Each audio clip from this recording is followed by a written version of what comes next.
So na Bert, gihap na mga na Bert. Yo, dako ginan siya. Sisiyos lang siya. Nool. Kuya Ral, okay na, check the BP, Kuya Ral. BP na yung high blood eh. BP ng high blood. Ha? So mo to. Aray na ka mo. So, Visit.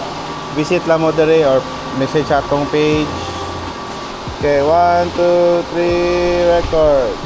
Monday, everyone. I'm Sheena, Staka Service Advisor.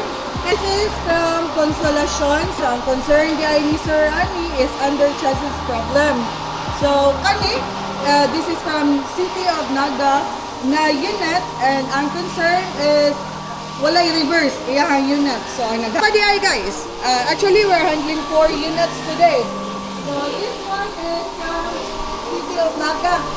So, kani is magpapiyanas ato ang so, last one is from Minglanilla, Cebu. DA63 2-tone, non-estaka gihapon nga unit. Ubay-ubay niya ang problema.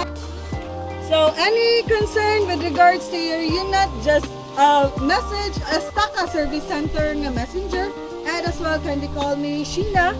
Any concerns with your unit, so we cater Estaka and non-Estaka unit. God bless!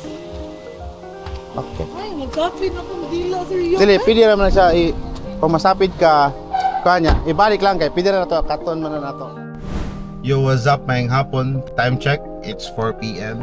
Nata karon sa Staka Auto Services. Ganina, katong yung nakitaan, POV, nag-shoot sa isa content sa Staka Service Center with Sheena, ang ilang service advisor.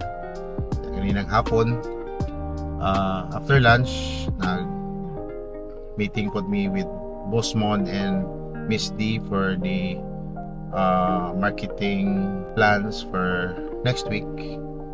So, mora to among kuan today. Mo to siya. It's a wrap na. Uli na ta.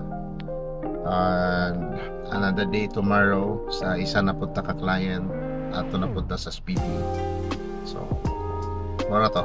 Salamat sa pagkuyog. See you next vlog.